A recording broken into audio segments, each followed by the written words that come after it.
Não dá tempo nem da gente sentir saudade, né? Porque já estivemos sábado, agora estamos aqui novamente.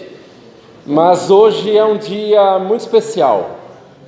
Especial porque no nosso ano de 2024 fechamos um ciclo em que estivemos juntos aqui praticamente todos os meses, refletindo acerca de assuntos que nos são bastante importantes, que nos ajudaram a compreender um pouco daquilo que somos e até apontar para todos nós alguns caminhos que nos servem de lição de casa, para que nós possamos percorrer o caminho que nos cabe. Muitas das vezes pensamos que ir a um centro religioso, uma igreja, uma casa espírita, é ir a um local que vai resolver um problema que é efetivamente nosso, quando na verdade o problema, como o próprio pronome diz, é nosso. E como nosso problema necessita de ser equalizado, vivido e compreendido por nós mesmos. Então todos nós aí, como a própria amiga Márcia falou, se estivermos angustiados, precisamos fazer um esforço para que a gente se compreenda e compreenda como resolver os nossos próprios problemas. Porque efetivamente aqui é uma casa de amizade, uma casa em que encontramos pessoas dispostas a ajudar. Só que a lição é nossa. Só que não somente o dia é especial porque fecha um ciclo em si, que é o ano de 2024, no seu último mês, mas principalmente porque é um mês que, para nós da cristandade, nos traz uma data bastante especial, que é a data do aniversariante, que para nós é um modelo a ser seguido, conhecido como Jesus. Dia 25 de dezembro, seu aniversário. Portanto, mesmo que essa não seja uma data historicamente comprovada do nascimento de Cristo, já que ele teria nascido entre março e abril, para nós é importante para que compreendamos o que ele representa para nós e para que ele nasça na nossa forma de comportamento como um modelo verdadeiramente a ser seguido.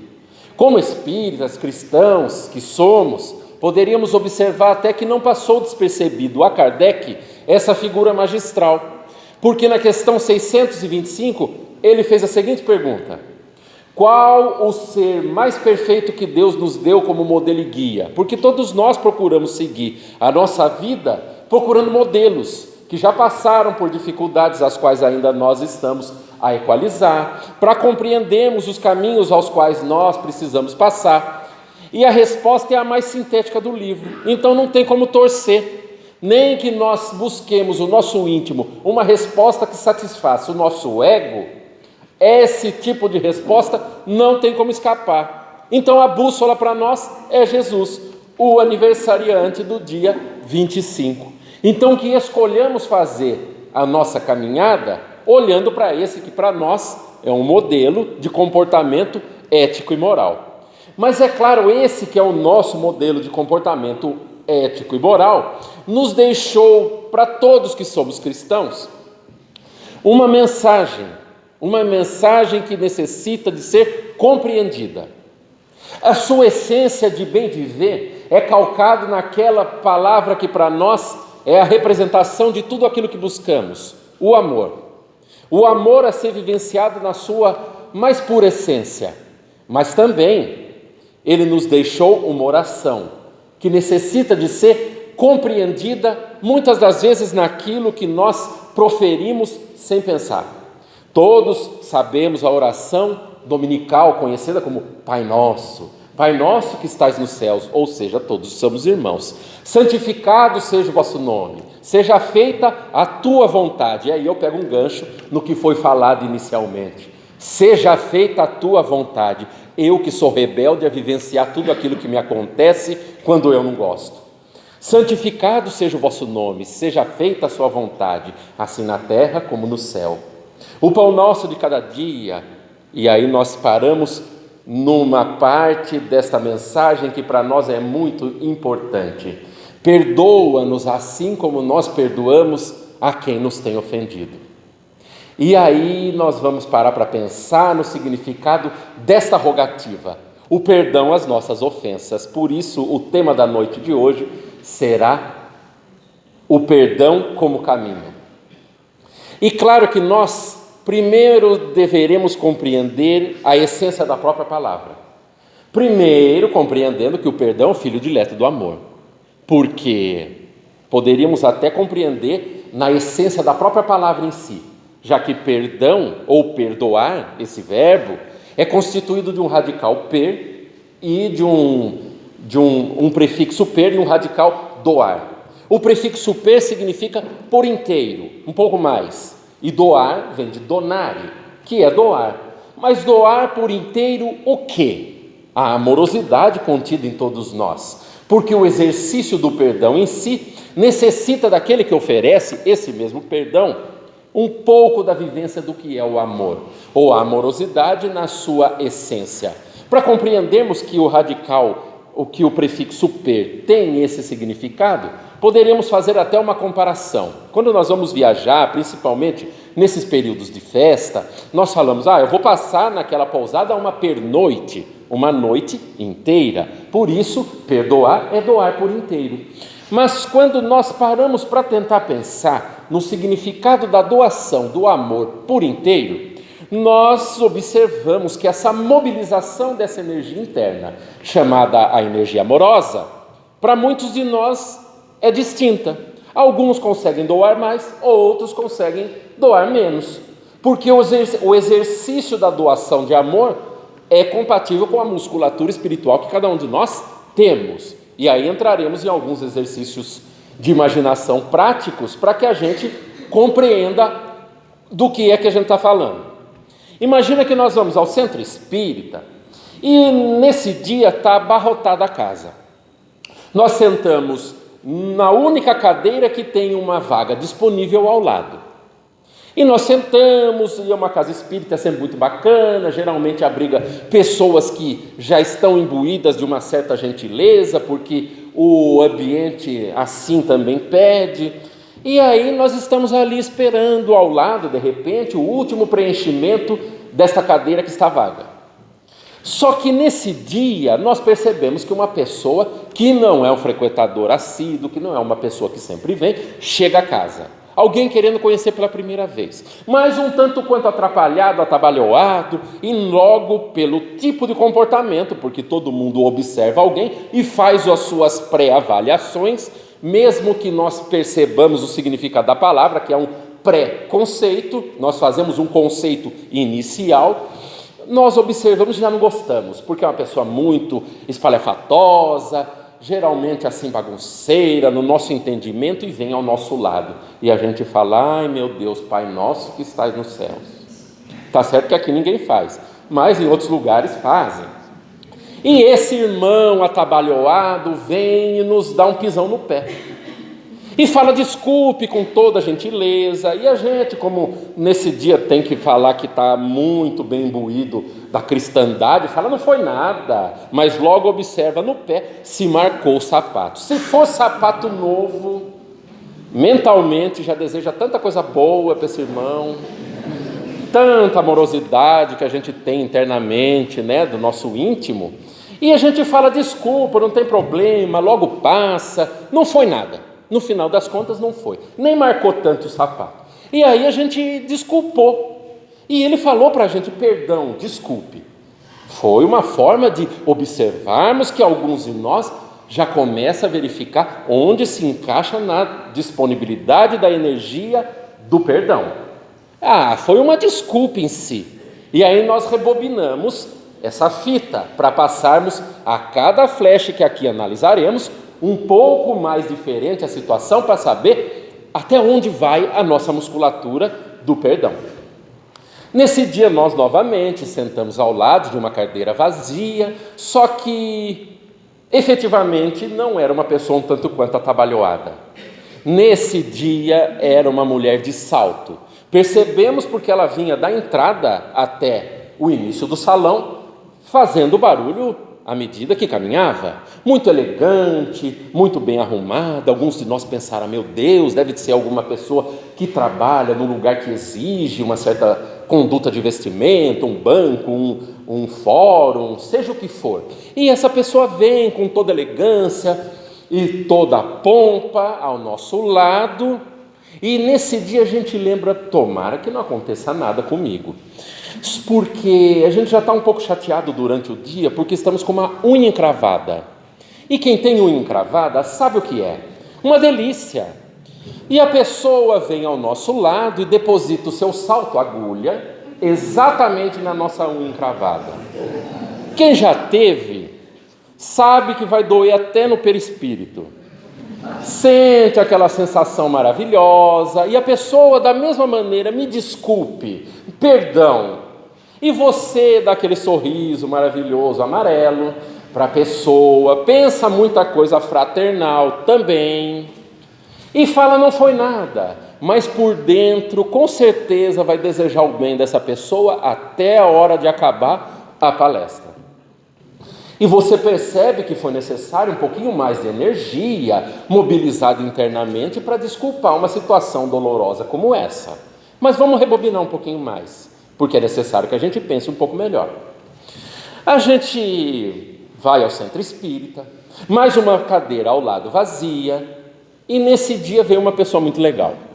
A pessoa muito legal bateu um papo com a gente até gostou, pegou amizade, está tudo certo. Terminou a palestra, a gente vai embora porque está com um pouquinho de pressa. Um pouco de pressa porque tem muita coisa ainda para fazer em casa. Porque a gente trabalha, vem para o centro espírita, chega em casa e ainda tem que trabalhar, como é muito natural. Às vezes fazendo a alimentação do dia seguinte, às vezes limpando a casa, como é muito natural também. Só que nesse dia, você que está com um pouquinho de pressa, chega à porta do centro espírita e encontra um ladrão. Um ladrão que nesse momento está muito nervoso, mas também carrega na sua mão, empunhando para você uma arma. Ele parece estar meio louco, consumiu algum certo tipo de droga, mas quer um dinheiro seu, de uma maneira ou de outra. Você que justo para ir no centro espírita não trouxe nada, porque você veio aqui para buscar e não para dar. E aí você fala para ele com todo carinho, mas eu não tenho nada, ele acha que é mentira. Por achar que é mentira, no seu nervosismo lhe dá um tiro no pé. Aquele celeuma, aquela bagunça toda, gritaria, e você olha para baixo, logo pensa a coisa boa da pessoa que te fez isso. Você diz, meu Deus, eu não sei por que comigo, eu que fui no centro espírita toda imbuída, do bom coração, agora passar por uma situação como essa. Mas tudo bem, tem que correr atrás de hospital, tem que ir atrás de todos esses problemas que são naturais de algum caso como esse que aconteça, para que resolva o problema do seu pé. Vai ser internado, passa por cirurgia, mas depois de uns 2, 3 dias, tudo bem. Você começa a refletir lá na cama, porque preso lá está, que a vida é assim mesmo, tem dessas coisas. Até você pensa, talvez a pessoa tenha sido influenciada por algum tóxico na sua cabeça. E de repente ela até merecia isso, porque avaliar o conceito da relação de tudo aquilo que passa pela nossa vida tem um porquê de passar, a gente só aceita depois de vivenciar muito tempo. Mas está doendo o nosso pé, de vez em quando a gente manda aquela energia boa para o ladrão que nos atirou no pé, mas logo passa, depois de um tempo, ficou tudo bem, foi um percalço do caminho, mas já observamos que foi um pouquinho pior do que a unha encravada. Mas vamos rebobinar um pouquinho essa fita. Nesse dia também, nós voltamos, todo mundo está legal, todas as cadeiras ocupadas e a gente com pressa. Só que a cadeira que estava ocupada ao nosso lado era do nosso filho. Mas o nosso filho, que a gente achava que não ia dar para nada na vida, que a gente orava todo dia que tivesse uma inspiração, e nesse dia ele falou, mãe, eu quero ir com você. Mas não só, eu quero ir com você e quero trabalhar no centro espírita. E a gente vai com aquela felicidade, empolgada, com muito boa vontade, achando que foi Bezerra de Menezes que deu um empurrão nesse menino. E agora vai. Ai meu Deus, ele vai endireitar. Eu que achava que ele ia ser um da pá virada, nesse dia ele veio, vai trabalhar no centro espírita. Acabou a sessão, como é muito natural, tudo acaba uma hora, e ambos se dirigem à saída do centro espírita. A direção da saída do centro espírita encontra exatamente esse mesmo ladrão, um tanto quanto nervoso, perturbado, só que ele nesse momento, ao saber que não ia receber o dinheiro ao qual ele queria, dá um disparo no coração do nosso filho.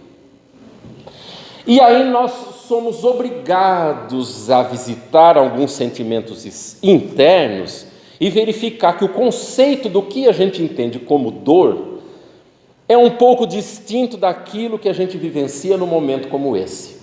Nosso filho cai lá, morto, e a gente começa a pensar se a gente consegue perdoar, se isso faz parte da nossa amorosidade, se isso é um sentimento entendível, mesmo que seja algo que Jesus tenha dito para nós que deveríamos de todo praticar.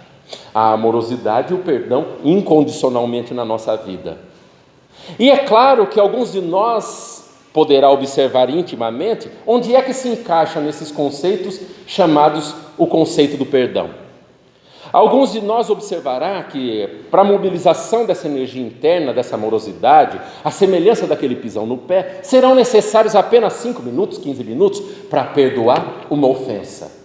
Outros dirão que de repente pisar numa unha encravada, quem sabe 1 hora, 2 horas, 3 horas. Outros dirão que no momento máximo em que leva-se a vida do nosso filho por uma atitude impensada, será necessário às vezes uma vida toda. Outros nem conseguirão, talvez 2 ou 3 vidas parceladamente, à medida que vivenciarão algumas situações dolorosas na sua vida, para saber que perdoar é um exercício de amorosidade. E todos nós temos a capacidade de fazer uma avaliação como essa, nem que seja em tese. Poderíamos também até observar a nossa quantidade de preparo perante uma situação grave como essa. Mas é óbvio que nós, como espíritas, que tentamos entender que a oração dominical é uma rogativa para aquele que é o nosso Pai, também necessita de ser vivenciada. Porque senão a gente fica naquela, Pai nosso que estás no céu, nossa, eu tenho tanto boleto para pagar amanhã, e continua nesse petitório, nessa repetição, muito mais vivenciando a sua vida na oração como uma reza, do que uma oração cujo significado da palavra é abrir a boca da alma para conversar com aquele que é o nosso Pai. A oração não deve de ser revestida de uma repetição de palavras que nada tem a ver com o sentimento interno que passa no meu íntimo. E às vezes a nossa oração com o nosso Pai é mais ou menos assim: ai meu Pai, e é uma oração, porque nós abrimos a nossa alma e colocamos uma carga de sentimento que é a participação da nossa conversa para com Deus.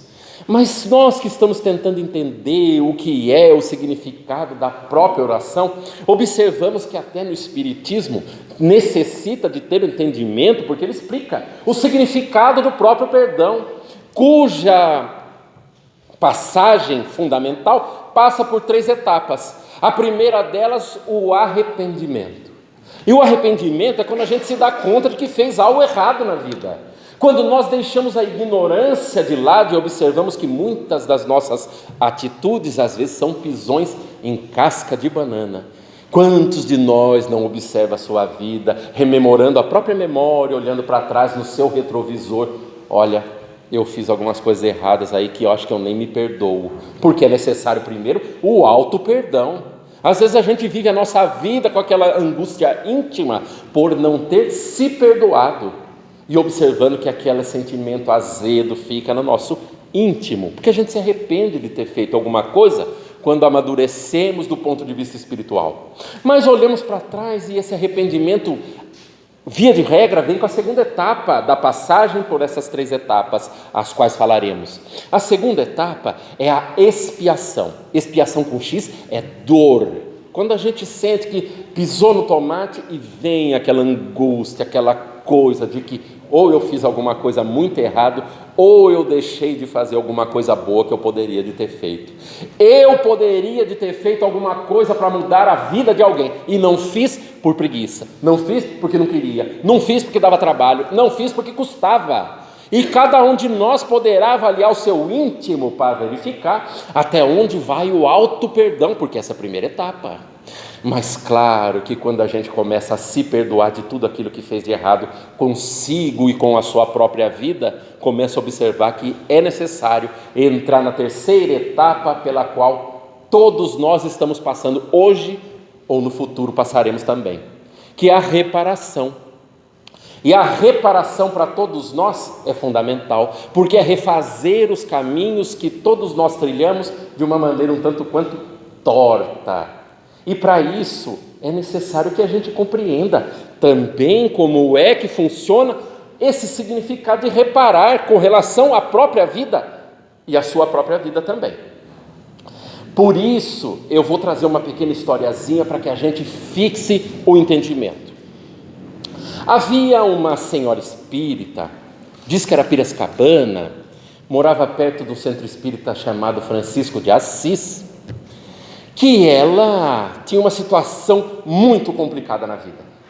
Ela, dia sim, dia não, passava por um perrengue com o seu marido. Seu marido chegava alcoolizado, era uma pessoa muito ranzinza, falava um monte de bobagem para elas, impropérios, e ela começou a ficar muito magoada com aquela situação, ao ponto dela querer procurar um lenitivo para sua alma, num conceito religioso, começou a frequentar uma casa espírita. Assim, ela queria compreender por que é que ela estava passando por situações tão difíceis, mas situações difíceis que levavam-na a tentar compreender por que é que ela passava por isso. Porque a sua primeira recepção em tudo aquilo que ela falava, ela dizia-se interiormente: eu não mereço isso. Por que é que eu estou passando por uma situação como essa de ter um marido que dia sim, dia não, chega embriagado em casa e me fala tanta coisa que eu não gosto? E aí ela começou a pensar: o que eu posso fazer da minha vida? Começou a frequentar o centro espírita. Mas ela queria saber sobre o significado do perdão, porque dizem que ela não era vingativa. Ela começou a marcar todo dia na parede do quarto, assim escondidinho, quantas vezes ele ofendia ela, para que ela tivesse uma certa noção. Ela começou a estudar e numa hora do Evangelho, ela se deu conta que tinha uma passagem muito interessante. Uma passagem em que Jesus estava conversando com Pedro, e Pedro, que era um pescador muito bruto, mas tinha uma boa vontade de entendimento sobre o que era o significado das coisas, e perguntou Pedro assim para Jesus, nessa passagem que ela leu, o que era o perdão e quantas vezes era necessário perdoar uma pessoa para que se considerasse a perdoada da nossa vida. E porque Pedro também ainda interpelou Jesus perguntando: 7 vezes, mestre, que a gente precisa perdoar para que seja considerada perdoada a pessoa? E Jesus respondeu de uma maneira diferente, meio enigmática: 70 vezes 7, Pedro. E essa mulher que era espírita, ela leu assim, e ela falou, ela se julgava muito esperta, e ela falou assim: olha, já sei, 70 vezes 7, vou procurar uma calculadora, porque ela tinha uma certa dificuldade com matemática, mas ela queria saber quanto dava, e achou uma calculadora com uma vizinha, e pegou emprestado e viu lá, 490 vezes. Quando ela descobriu esse valor, ela falou: eu vou agora começar a comparar com quantas vezes eu marco lá na parede.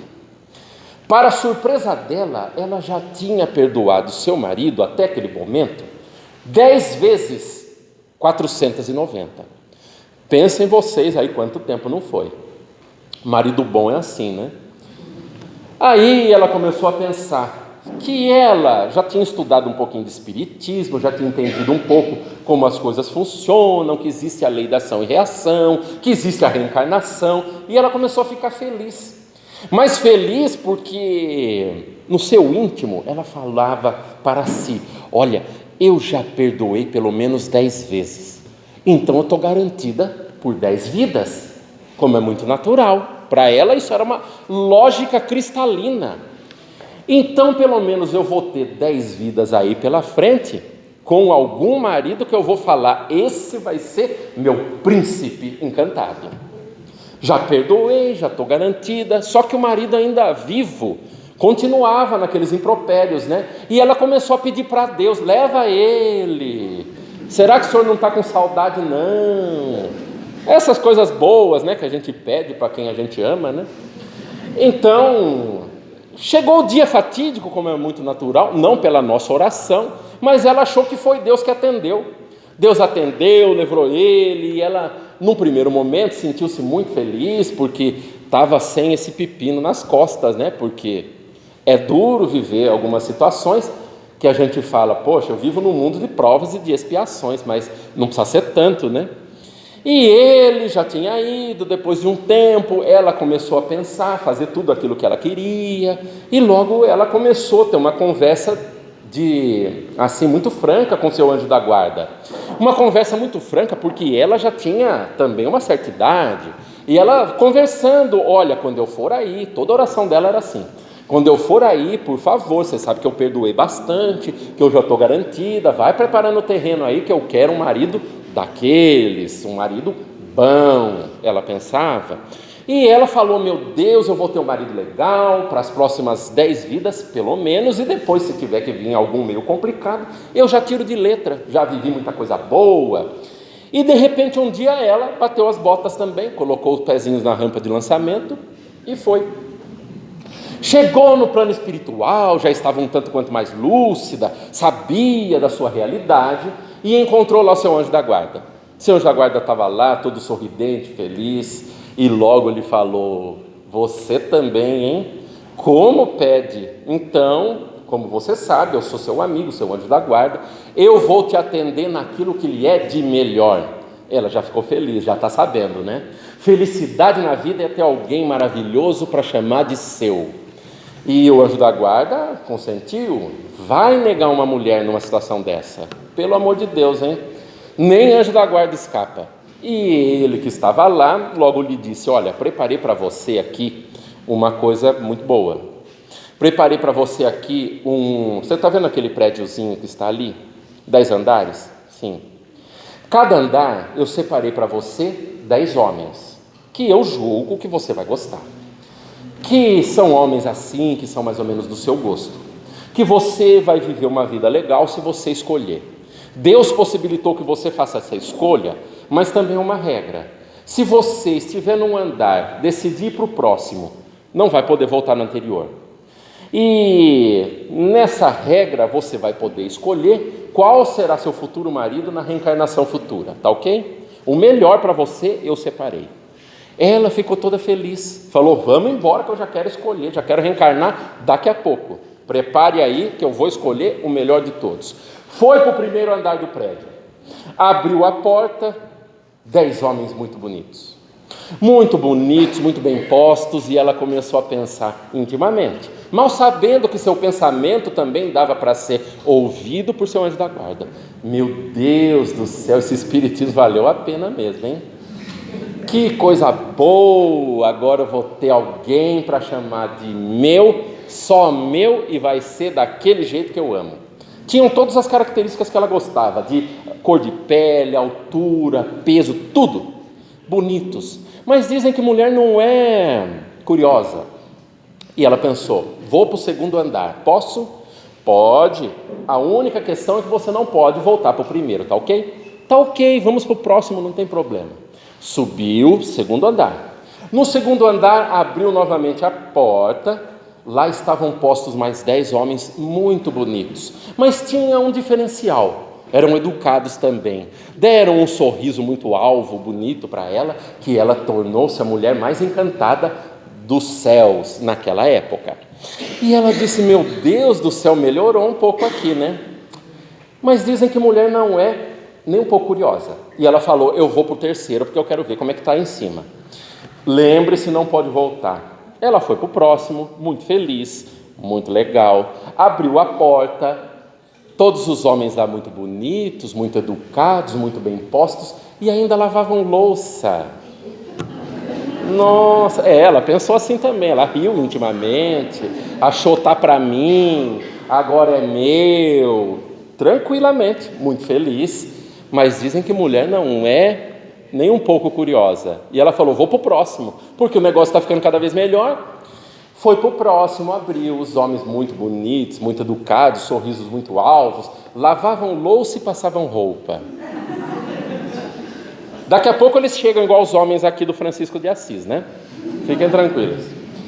Ela pensou, piracicabana, inteligente, falou, olha, Quer saber? Eu já vou para o 9º, porque o negócio está ficando cada vez melhor. À medida que sobe, eu vou achar o meu príncipe, pelo menos assim eu vou garantir um 9º andar. O 9º andar, e depois, se tiver algum problema, eu vou para o último, que talvez seja o ápice de tudo. E ela foi para o 9º. Ela que falou para o anjo da guarda: eu quero ir para o 9º. Eu não quero saber de perder mais tempo, de ficar tentado em achar alguém aqui no meio do caminho. Eu já vou para os melhores, que eu mereço, que eu sou espírita, porque eu perdoei mais de 4.900 vezes. Tá certo? Ele disse: não discuto. Foi para o 9º andar, abriu a porta. Gente, imaginem, os homens mais lindos do mundo, muito educados, lavavam roupa, lavavam louça, lavavam roupa, passavam roupa, faziam massagem nos pés à noite, levavam café da manhã na cama, educavam muito bem os filhos, faziam de tudo, e ainda eram espíritas. Ela pensou: meu Deus do céu, que negócio incrível, esse negócio de ação e reação, está comigo. E ela pensou: gente do céu, se eu estou aqui e já está desse jeito no 9º andar, no 10º eu vou encontrar um espírito de luz, quase Jesus. Se não é Jesus, é Bezerra de Menezes, e ele que venha bem bonito, porque sabe como é, né? A casca também importa na cabeça dela.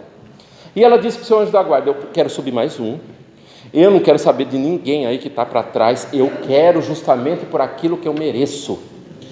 E ela falou assim com muita convicção, muito boa vontade, e o anjo da guarda consentiu, falou: pode subir. Ela fechou os olhos com muita unção, começou a orar, fazia a sua oração, até pensou: vou fazer uma oração forte, uma prece de Cáritas. Começou assim o seu petitório: agora eu encontro o meu príncipe encantado. E de repente ela escutou aquele barulhinho do elevador, né, a hora que abre a porta. Ela começou a abrir os olhos, estava um pouco ainda enevoado, porque não tinha se adaptado às luzes, e de repente ela viu sentado num trono, logo à sua frente, uma figura masculina. Ela pensou intimamente: meu Deus, muito obrigado por tudo, agora eu venho com o homem que eu mereço na vida. E o anjo da guarda falou: é exatamente o que você merece. E ela olhou, começou a se adaptar aos seus olhos, e ela observou, lá na sua frente estava seu marido. E algumas lições para a gente aqui que praticamos muito o perdão. A primeira: nada de ganância, hein? Foi lá para o mundo espiritual, nem vá para o 10º andar, já procure, viu um prédio, fale: vou ficar no 6º, 7º. Mas, tirando a brincadeira de lado, evidentemente, o mais importante é que a gente compreenda que tudo na nossa vida tem um motivo. Porque às vezes a gente passa a vida inteira sem exercer o perdão de modo próprio.